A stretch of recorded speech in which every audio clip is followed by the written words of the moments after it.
रोहन और सीमा की नई नई शादी हुई थी। घर में ससुर यानी कि रोहन के पिता सुधीर जी और वे दोनों बस 3 ही लोग थे।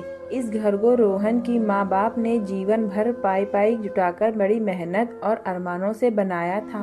वरना आज के समय में मुंबई में घर बनाना तो दूर की बात है, किराए पर लेना भी बहुत बड़ी अचीवमेंट से कम नहीं है। जब रोहन कॉलेज में था तब माँ उन्हें और दुनिया को छोड़कर जा चुकी थी।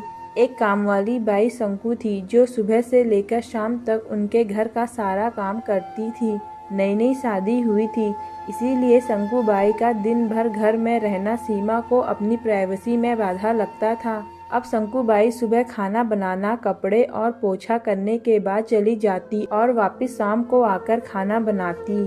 शंकु बाई की दोपहर की गैर हाजिरी से कई छोटे मोटे काम दिखाई देने लगे, जिनमें से ज्यादातर काम बिना कहे सुधीर जी ये सोचकर कर लिया करते कि बहू को मदद हो जाएगी। लेकिन बहू सोचती कि ससुर को औरतों के काम में दखल देने की आदत है। एक दिन मौका देखकर सीमा ने रोहन से कहा, क्यों ना हम बाबूजी को वृद्धाश्रम भेज दें। सिर्फ एक बार पैसा भरना पड़ेगा और उन्हें भी अपने उम्र के लोगों का साथ मिल जाएगा। हमें भी अपनी प्राइवेसी के बारे में ज्यादा सोचना नहीं पड़ेगा।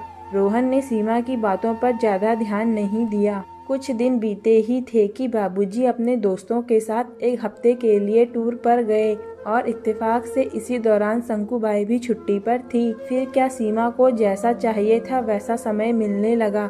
अब रोहन रेस्टोरेंट में खाना खा लेता और सीमा का काम आमलेट, ब्रेड या मैगी से चल जाता। खाना बनाने की टेंशन नहीं थी, लेकिन घर में निकलने वाले सारे काम तो अभी भी करने ही थे। ससुर जी की गैर हाजिरी में सीमा को एहसास हुआ कि वह बिना कहे ही जो काम कर दिया करते थे उनसे कितना फर्क पड़ता है। छोटे मोटे लगने वाले यह काम भी काफी समय और एनर्जी लेने वाले थे। कुछ दिन बीत जाने के बाद एक दिन रोहन सीमा को कहता है, चलो आज कहीं बाहर घूमकर आते हैं। सीमा बड़ी खुशी खुशी सज धज कर बाहर घूमने के लिए तैयार हो जाती है। रोहन सीमा को अपने घर से 4 किलोमीटर दूर एक चॉल में लेकर जाता है।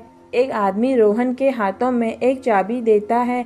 रोहन उस चाबी को लेकर चाल का एक कमरे का दरवाजा खोलता है। कमरा खुलते ही 2 रूम वाले उस छोटे से अंधेरे से भरे घर के अंदर रोहन सीमा को लेकर जाता है और कहता है, कैसा लगा तुम्हें हमारा नया घर।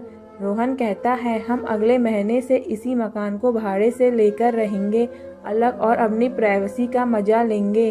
अभी मेरी आमदनी के हिसाब से हम इसी को अफोर्ड कर सकते हैं। रोहन का यह व्यवहार सीमा को समझ में नहीं आया। वह चौंकते हुए कहती है, हमारे पास अपना इतना बड़ा घर तो है, फिर क्यों हम भाड़े से रहेंगे।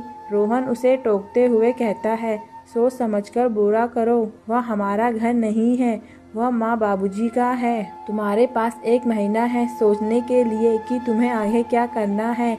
दोनों वहाँ से वापस अपने घर लौट आते हैं। पूरे रास्ते सीमा के दिमाग में तरह तरह के विचार चल रहे थे। घर पहुँचते ही उसने रोहन से कहा, माना कि यह घर माँ बाबूजी का है, लेकिन क्या हमारा इस पर कोई हक नहीं है। रोहन ने कहा, बिल्कुल है, लेकिन माँ बाबूजी के बाद जब तक वह है तब तक तो नहीं है।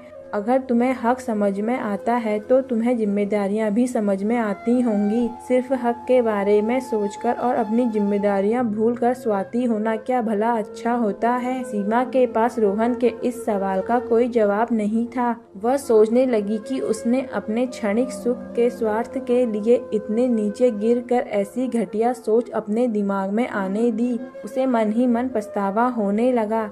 सीमा रोहन से बोली, मुझे माफ कर दीजिए, मैं सच में स्वार्थी हो गई थी, मुझसे बहुत बड़ी गलती हो गई। रोहन बोला, तुम्हें पछतावा हुआ, मेरे लिए यह काफ़ी है, मैं तुमसे नाराज नहीं हूँ। बेटे और बहू का यह वार्तालाप सुधीर जी दरवाजे पर खड़े होकर सुन रहे थे। उन्होंने आसमान की तरफ देखा और बोले, भाग्यवान तुम धन्य हो जो तुमने ऐसे बेटे को जन्म दिया है। उन्होंने दरवाजा खटखटाया। बहू ने दरवाजा खोला तो उनके हाथों में पकड़ी थैली से गरम गरम समोसों की सुगंध उसको आने लगी। ससुर ने अपनी बहू से कहा, वो कोने वाले हलवाई के पास से लाया हूँ, तुम्हें बहुत पसंद है ना। सीमा को अपने ससुर के प्रति विचार और ससुर के उसके प्रति प्यार, उन दोनों का फर्क समझ में आते ही उसकी आंखों में पश्चाताप के आंसू और चेहरे पर अपने परिवार के प्यार के कारण मुस्कान आ गई। दोस्तों, इंसानी दिमाग में दिन भर में हजारों विचार आते हैं, कुछ अच्छे कुछ बुरे, लेकिन किसी भी विचार को शब्दों में परिवर्तित करने से पहले उनका समझना बहुत जरूरी है। दोस्तों, अगर आपको मेरी कहानी पसंद आए तो प्लीज लाइक एंड सब्सक्राइब करें।